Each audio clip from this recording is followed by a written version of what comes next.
Warahmatullahi wabarakatuh. Waalaikumsalam warahmatullahi wabarakatuh.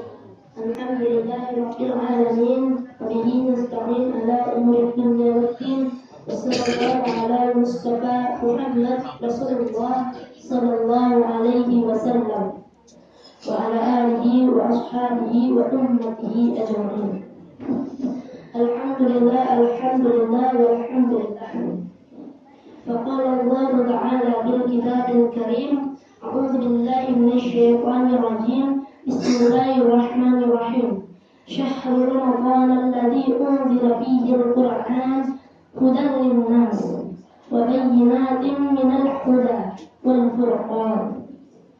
فقال أيضا محمد رسول الله صلى الله عليه وسلم عن عثمان بن عفان رضي الله عنه قال رسول الله صلى الله عليه وسلم قال خيركم من تعلم القرآن وعلمه.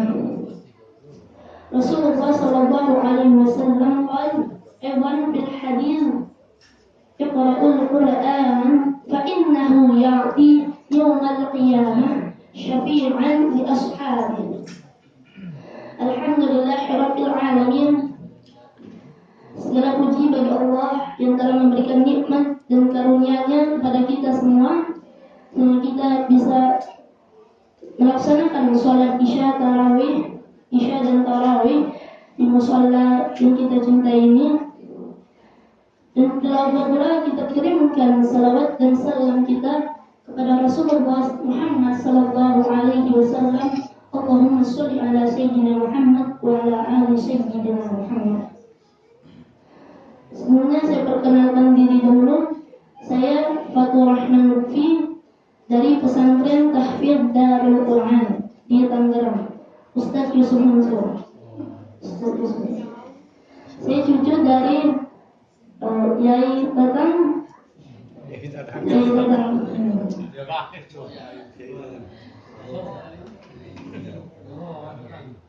Rasulullah sallallahu alaihi wasallam sebagai uswatun hasanah, sebagai pembawa Al-Quran, telah memberikan kepada kita, telah menjadi perantara bagi kita apa-apa yang ingin Allah sampaikan kepada umat manusia.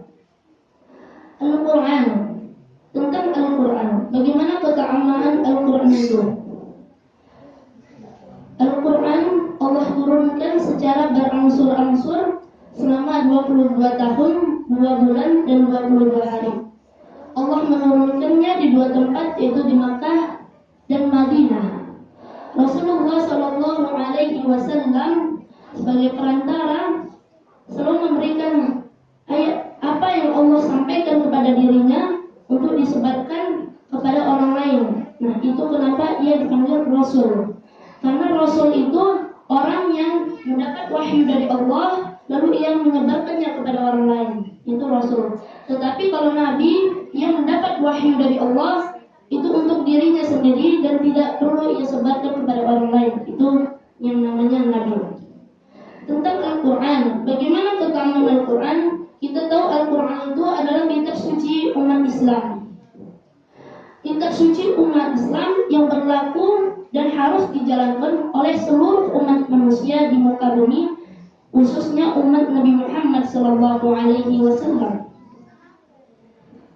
Seperti yang dijelaskan hadis sebelumnya tadi, khairukum man ta'allama al-Qur'an wa 'allama.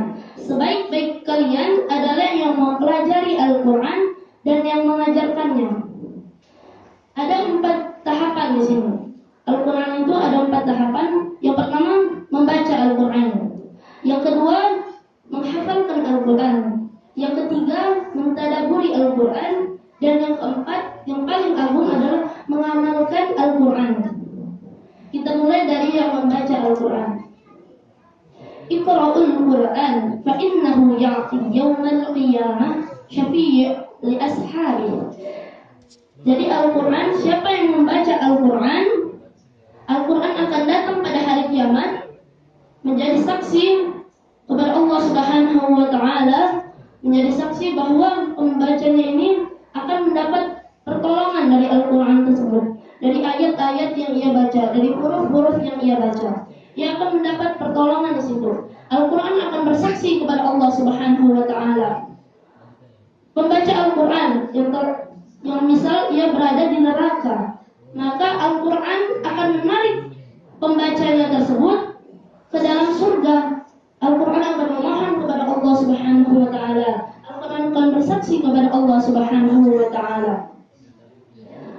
Al-Quran pertama diturunkan surah Al-Alaq ayat pertama. Iqra bismi rabbikal ladzi khalaq. Bacalah dengan menyebut nama Tuhanmu yang pemurah. Iqra bismi rabbikal ladzi khalaq. Iqra. Iqra artinya baca. Bismi rabbikal ladzi khalaq. Bis itu kalau kita lihat di dalam Al-Quran, ini adalah satu-satunya ayat di dalam Al-Quran yang depannya itu kasrah, tetapi diawali dengan huruf alif. Bis, alif, millah. Nah, itu adalah satu-satunya di dalam Al-Quran yang diawali dengan huruf alif di atasnya, lalu dilanjutkan dengan kasrah. Biasanya alif itu seterusnya fathah, lalu yang nanti itu kasrah, dan waw mati itu dhammah. Tetapi berbeda dengan ayat pertama ini. Bismi rabbikal ladzi khalaq. Kenapa Allah meletakkan alif di sini? Alif itu berarti panjang. Alif itu berarti panjang, menjelaskan kepada kita bismi rabbikal ladzi khalaq, bahwa diturunkannya Al-Quran ini melalui proses yang panjang. Bismi rabbikal ladzi khalaq. Seakan-akan kita membaca Al-Quran dengan menyebut nama Tuhan yang pemurah, Allah akan memudahkannya. Bismi rabbikal ladzi khalaq. Khalaqal insana min 'alaq. Ia telah menciptakan kalian dari segumpal darah. Khalaqal insana min 'alaq. Iqra wa rabbukal akram. Alladzi 'allama bil qalam, 'allamal insana ma lam ya'lam. Ia mengajarkan kepada manusia apa yang tidak diketahui oleh manusia tersebut. Dari ayat tersebut kita mendapat pesan-pesan dari Allah bahwa bacalah Al-Quran, Allah akan memudahkan untuk kita membaca Al-Quran. Jadi setiap huruf dari Al-Quran kita mendapat 10 kebaikan. 10 kebaikan, apalagi di bulan Ramadan, Allah akan melipat gandakannya. Bagaimana dengan orang yang masih membaca Al-Quran tapi terbata-bata? Maka Rasulullah SAW bersabda, orang yang masih terbata-bata dalam mengucapkan Al-Quran atau membaca Al-Quran, misal dia membaca a'udzu, lalu ia mengulang a'udzu, ia akan mendapat double pahala. Misalnya alif lam mim, orang yang lancar mendapat 30 pahala.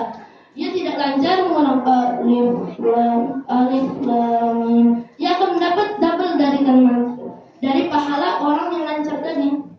Tetapi jangan kita membaca Al-Quran dengan tidak lancar. Itu bukan yang dimaksudkan oleh Nabi SAW. Yang kedua adalah menghafalkan Al-Quran. Alhamdulillah, saya santri dari Pondok Pesantren Tahfiz Darul Quran. Itu adalah visi terbesarnya adalah mencetak generasi-generasi Quran yang hafal Al-Quran.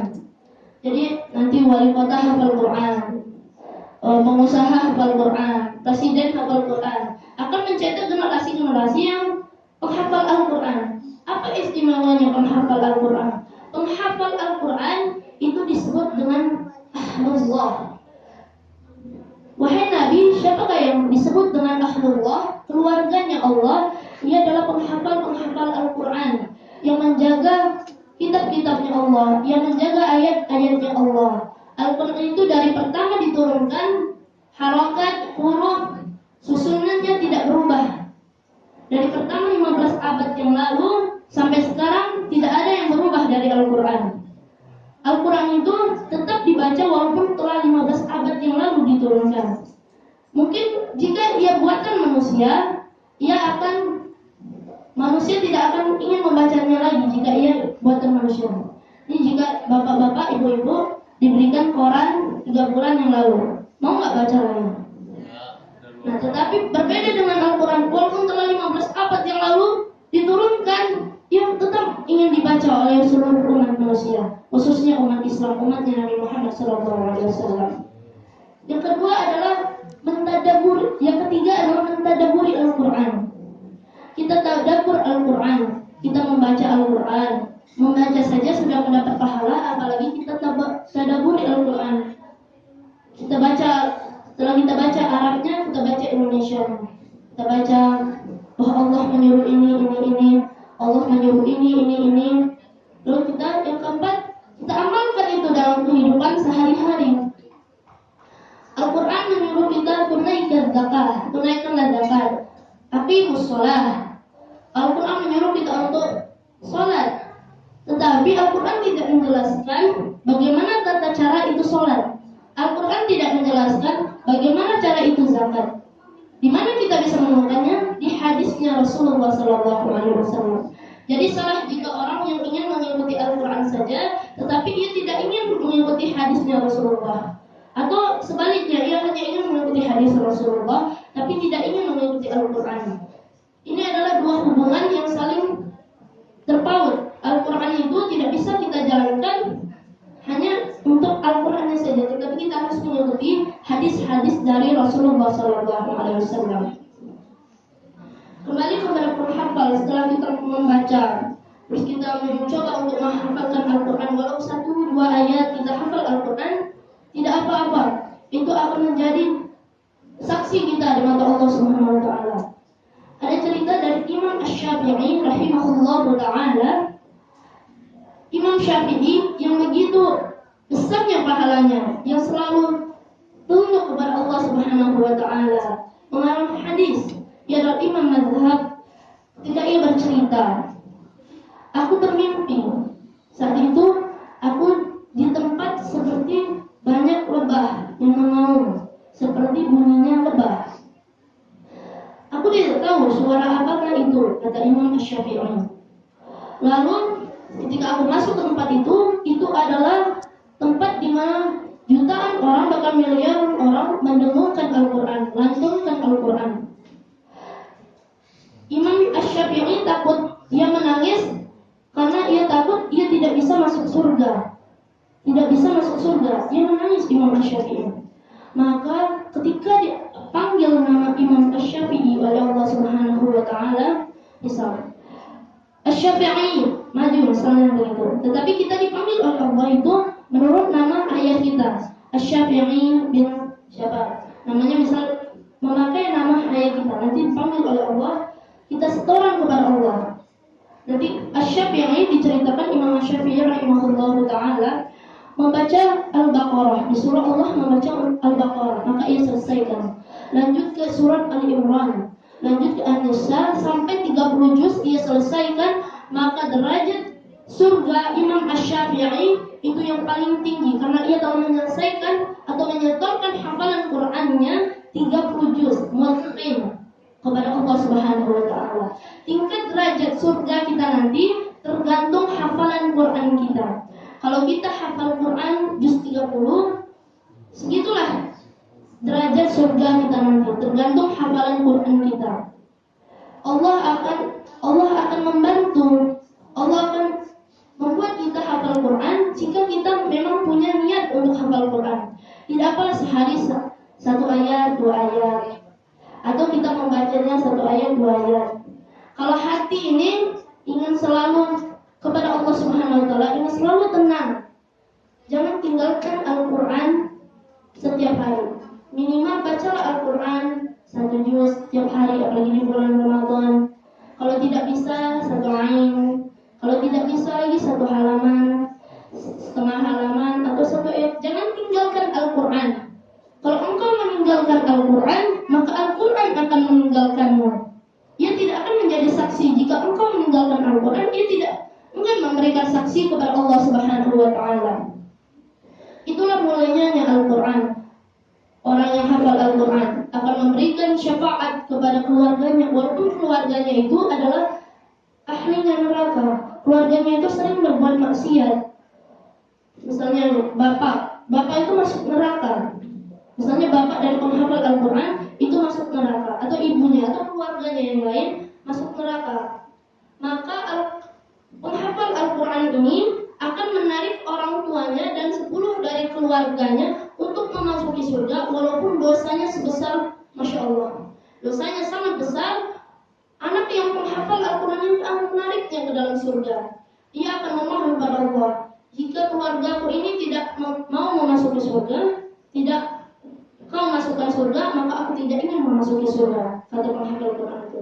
Maka Allah menyuruh malaikat Jibril untuk mencari 10 dari orang keluarganya ini untuk masuk ke dalam surga. Maka jadikanlah anak, cucu dari ibu bapak semua menjadi penghafal Al-Quran. Ia akan menarik keluarganya itu ke dalam surga. Bahwa Al-Quran itu sangat besar keutamaannya di mata Allah, karena dia adalah kalam Allah. Dia adalah petunjuk bagi manusia, huda. Dia adalah petunjuk bagi manusia, solusi hidup. Allah menyebutnya dalam solusi hidup. Dalam Al-Baqarah ayat 185,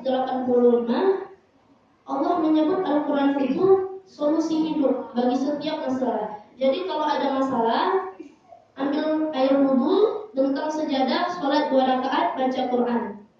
Maka kita akan menemukan solusi dari masalah kita itu di dalam Al-Quran.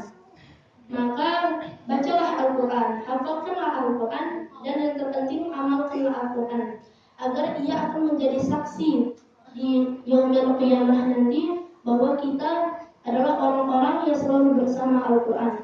Bukankah kita menyebut dalam doa kita, Allahumma rahamna bil Quran, Allah rahmatilah kami dengan Al-Quran, waj'alhu lana imama, dan jadikanlah ia imam, pemimpin. Al-Quran itu, pemimpin itu yang mengikuti, yang di belakangnya itu mengikuti pemimpin. Jadikanlah kita itu yang mengikuti Al-Quran. Waj'alhu lana imama wa nura wa huda wa rahmah. Huda sebagai solusi, wa nura cahaya. Huda itu kalimat jamak dalam bahasa Arab. Jadi huda itu adalah kalimat yang artinya lebih dari 2. Nanti solusi yang bisa diselesaikan oleh Al-Quran itu banyak, masalahnya bisa diselesaikan oleh Al-Quran, karena ia bentuk jamak. Allah sendiri berkata, dan tidak mungkin Allah itu mengingkari janjinya. Ia telah berkata, maka ia akan menepati perkataannya itu. Huda, jadi petunjuk-petunjuk atau solusi-solusi. Jika kita ingin memasuki surganya Allah, jika kita ingin bertemu Rasulullah, jika kita ingin mendapat nikmat yang terbesar, nikmat bertemu dengan Allah Subhanahu wa Ta'ala, yang setiap hari kita sembah, yang setiap hari kita rukuk, setiap hari kita sujud hanya kepadanya, Tuhan semesta alam, Tuhan yang menciptakan alam semesta beserta isinya. Maka baca, hafalkan, tadabbur, dan amalkanlah Al-Quran. Maka Allah pun akan selalu mengingat kita, karena Al-Quran itu zikir, khairul zikir, sebaik-baik zikir.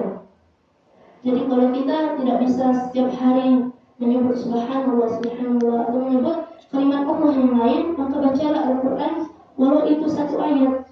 Ia akan menjadi saksi di yaumil qiyamah nanti bagaimana kita berusaha selalu dekat Al-Quran di antara urusan-urusan duniawi kita yang lain. Jadi mungkin hanya segitu yang bisa saya sampaikan. Maka kesimpulannya itu dekat dengan Al-Quran, qarib dengan Quran. Dekatlah dengan Al-Quran, maka Al-Quran akan dekat dengan kita. Tapi jika kita jauh dari Al-Quran, maka Al-Quran akan jauh dari kita, dan dia enggan memberikan kesaksian kepada Allah bahwa kita adalah orang yang dekat kepada Allah. Wassallallahu ala sayyidina Muhammad walhamdulillahi rabbil alamin. Wassalamualaikum warahmatullahi wabarakatuh.